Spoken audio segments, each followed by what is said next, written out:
Hello and welcome to the Boot Room. Andy Warren and Stuart Watson here to look ahead to Ipswich Town's home clash with Oxford United. Stu, that the cup break is over. 2 draws with League Two sides in those. And we're back to league action, and it's league action between two sides at the top of the form table, top end of the form table. Oxford top of that, Ipswich fourth. It's actually sixth against ninth. And on paper, it should be a fairly good game, but history between these two teams is not on the side of big scores and lots of goals, is it? 3-0 from the last four. I think the other game was a 1-0 to Oxford. The game in the rain stands out in my mind at the Kassam. How that game finished after the torrential downpour, I don't know. But tomorrow should be very different, you would imagine, because Ipswich are a better side than the two that Paul Lambert had for the first 2 seasons in the League One. No doubt about it.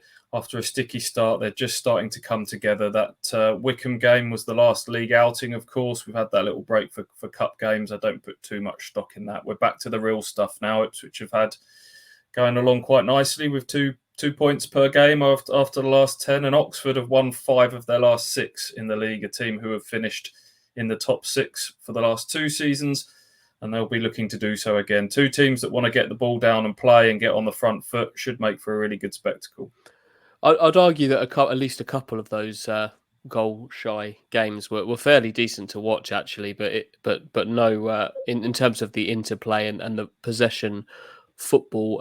But from this one, we've seen Ipswich on the road recently thump Portsmouth and a thumping win at Wycombe. It'd be nice to see one of the bigger sides in League One come to a Portman Road that's going to have more than 20,000 in it. A fairly good away following as well. Should be a decent atmosphere. It'd be great to see one of these games end in an Ipswich win, wouldn't it?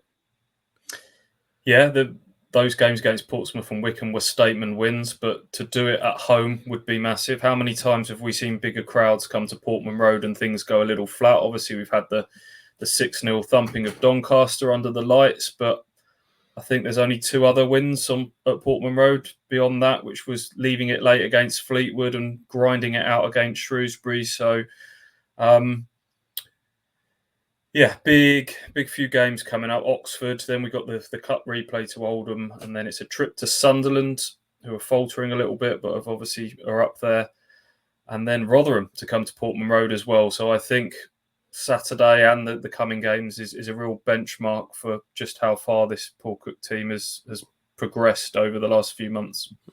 As we usually do, we'll get onto the Ipswich side in a minute and who we think might play in this game. But it's worth noting at this point a really big blow for Oxford, isn't there, with their influential midfielder Alex Gorin, a knee ligament injury, which is likely to keep him out for the vast majority of what is left of this season. He's a bit of a unique player in this Oxford side, isn't he? A team full of players who are good on the ball, a bit expansive, attacking threat. He's the calming presence, the shield, the enforcer. So to lose him, I'm not sure Carl Robinson's quite got another piece in the game quite like him. So this could change things for Oxford, certainly, couldn't it?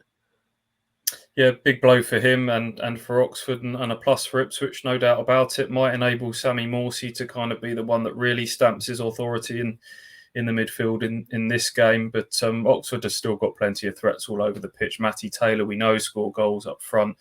James Henry has been supplying goals for some time now in this league. And they seem to, every time they've lost some big players, Oxford, Carl Robinson has recruited well.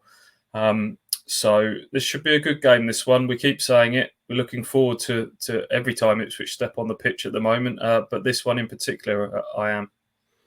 Yeah, the Ipswich side is always interesting. Paul Cook went with the big guns for the Oxford replay, the Oxford FA Cup game. Sorry, they didn't deliver for him. So there may be some doubt in his mind. There are some positions that are probably going to need a change as well. But for my mind, Stu, that the core, the centre, the spine of this team is almost in non-negotiable territory at the moment. I don't know what you think, but I think the goalkeeper, Christian Walton, centre-backs of Edmondson and Toto Nsiala right now, Morsey and Evans in midfield, Selina as the number 10, an unexpected bonus that he's around, and Macaulay Bod up top. For me, despite a few that you might bring into the reckoning, I'm not changing that. That's my that's my spine, and it's the pieces around the edge of that which maybe we can debate in a minute that I would be perhaps tinkering with. But the core's set for me. Yeah, yes, I agree with you. Certainly on most of those players. If there was any question marks, the only ones I've got as potential changes would maybe be Wolfenden for Enciala. I thought Toto obviously had a little bit of an error for the goal against Oldham, and Luke Wolfenden came in and I thought looked his calm, steady self, and maybe changes the way in a technical passing game might be seen as a better option than Toto. But that said, I think that would be really harsh on Toto Enciala, who I think has started to produce a really good partnership with George Edmondson. So I agree with you. I think that the two centre halves will be the same, and you're probably right about Morsey and Evans again, but I think Scott Fraser's performance against Colchester on Tuesday might have given just a little food for thought. He played in a slightly deeper role than we've seen him, and he can pull the strings from deep. He can provide a bit of left-footed balance. Again, in a more technical game, maybe they'll look at him. He has had a bit of a swelling on his knee, which might just go against him on this occasion. But the rest of them, nailed on for me. Selena certainly came on and provided a real spark on Tuesday night. Let's talk flanks then. We'll start in the defensive area of the wide areas to start with. And we don't know if Kane Vincent-Young's going to be fit for this game.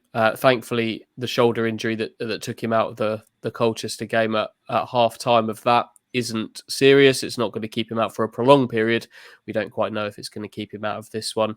And we don't know if Hayden Coulson is ready to go again. Paul Cook doesn't give an awful lot away in terms of his injured players, but for my money, I would be shocked if he went with Cameron Burgess as an out-and-out left back again. So for me, there's going to be a change there, and it feels, if KVY is not good to go, it feels to me like going steady and sensible with Janoy Donatian and Matt Penny. He didn't have a great game, Matt Penny, at Plymouth in his last appearance, but for me, I'm probably going the more steady, sensible fullback options of Donatian and Penny. Unless Vincent Young is fit, then that changes the game, but that's an if. Yeah, Kane Vincent-Young was starting to look like the player of old. It was his third successive start. He was back to being a bit of an attacking menace. I think he's definitely the type of fullback that Paul Cook's crying out for in this system. Whether he's deemed quite ready to go again after that bang to the shoulder in midweek, we shall see. Janoy Donatian was obviously in really good form anyway before he was ill and missed a game or two. So the alternative, of course, is to move Janoy across to left back. If there's some slight doubts hanging over Matt Penny after that Plymouth performance, then you could go with Janoy Donatian as a left back. He's played there before. He's played quite a lot of football there before, and then you could go with Kane Vincent-Young at right back, even Wes Burns at right back if you want, because that's how the game finished on Tuesday. Wes Burns at right back, who played a lot of football there for Fleetwood. That's where he caught Ipswich's eye, and that would then free you up to keep Sonny Aluko on the right-hand side, who I thought was probably Ipswich's best player in midweek. So these are the conundrums that Paul Cook is facing at the moment. Perfect segue onto the top end of the pitch then there, Stu. It's a bit of a puzzle, isn't it? Because what you do at the back might dictate what you end up ultimately doing at the front. But I think I'd probably go with what was the same again from the league side in that FA Cup game. I think I probably would go Burns and Edwards again in this one. Connor Chaplin, I want to get Connor Chaplin in the team, but I've just got a feeling he might give Edwards another go. That they would be the two that I'd maybe look at. But Chaplin's hard to ignore, isn't he? And he can play any of those positions. Maybe a little hard to ignore. I don't know what he'll do, but I'd be looking at maybe Burns and Edwards again. The more I've thought about it, Andy, I think it will go back to the bulk of that Wycombe team, because the Oldham FA Cup game was disappointing. They did get complacent in that game, no doubt about it, certainly at the latter stages of the first half. But I think Paul Cook's quite a loyal manager, and he knows that how well they played at Wycombe, that one slightly off day doesn't mean that he needs to suddenly rip it all up again for what is another big game. So Carl Edwards, yes, the goals and assists haven't quite been there for him so far, but we all know how exciting he is on the ball. I think he can win you free kicks. I think defensively, he provides a lot more than perhaps if you were to play a Chaplin or someone like that wide left. So I'm with you. I think Burns, Selina, and Edwards to go again, and then you've got some nice options of Aluko and Chaplin, etc. To step off the bench if you need something. It's a strong bench, isn't it? It's got to be said, because you've mentioned Scott Fraser there, who we probably now feel can play as a deep midfielder, as a wide midfielder, and as a number 10. We've got Sonny Aluko that you've just mentioned, and Connor Chaplin that you've just mentioned, and then there's obviously Joe Pigott and supporting Macaulay Bonne, who's an unquestioned starter. So there's plenty of options for Paul Cook in this game. Stu, we always end the boot room with a prediction. Would you like to go first? I can do. I'm looking forward to this one. I'll stick with what I said on the podcast yesterday, and that is Ipswich 3, Oxford 2. What a banger that would be. I'm going 2-2, but I would prefer it if you were correct on this occasion, Mr. Watson. That's it for the boot room. Hope you enjoy the game tomorrow, and you can follow it all with us.